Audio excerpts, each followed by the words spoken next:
بسم اللہ الرحمن الرحیم۔ تمام تعریفیں زیبا ہیں اسی ذات کو جو دنیا میں رحمان اور آخرت میں رحیم ہے۔ پیارے بچوں، پچھلے سبق میں ہم نے توئے زوئے کی پریکٹس کی تھی۔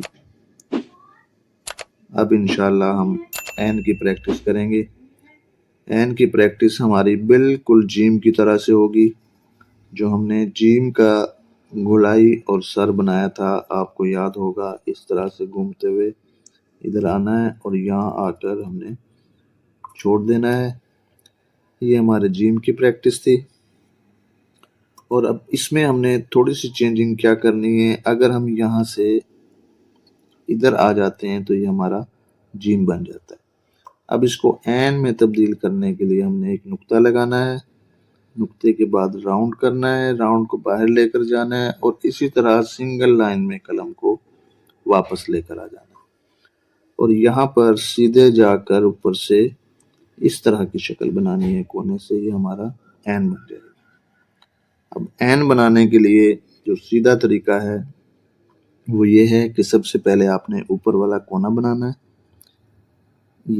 جیسے طوطے کی چونچ ہوتی ہے، یہاں پر پوری قلم اور اس کو راؤنڈ کرتے ہوئے گولائی کرتے ہوئے ادھر چلے جانا ہے، یہاں سے واپس آنا ہے۔ اب دیکھیں یہاں پر ہمارا اوپر گولائی بن رہی ہے اور یہاں پر ہمارا ہلکا سا کونا بن رہا ہے اور یہاں پر بھی کونا بن رہا ہے، لیکن اندر ہمارا جو ہے وہ راؤنڈ بن رہا ہے۔ اب یہاں سے 60 کا قلم لے کر ہم اسی طرح سے جس طرح ہم نے جیم کی گولائی کی تھی اسی طریقے سے ہم اس گولائی کو اوپر کی طرف لے جائیں گے۔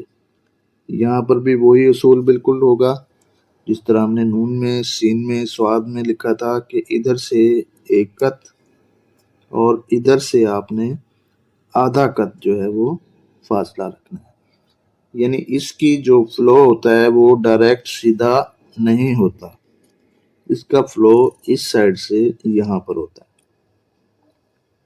دوبارہ دیکھیے گا، اوپر سے گول کریں گے، یہاں سے باہر نکالیں گے اور اس کو گولائی کرتے ہوئے لائن کو ٹچ کرتے ہوئے ہم نے اوپر کی طرف چلے جانا ہے، اور اگر ہم یہاں پر نقطہ لگا دیں گے تو یہ ہمارا غین بن جائے گا۔ اس کی پریکٹس کریں، کم از کم 15 منٹ روزانہ آپ نے پریکٹس کرنی ہے۔ انشاءاللہ العزیز اگلے سبق میں ہم اگلا لفظ لکھیں گے۔ اس چینل کو سبسکرائب کریں، دوستوں سے شیئر کریں اور خوب پریکٹس کریں۔ السلام علیکم ورحمۃ اللہ۔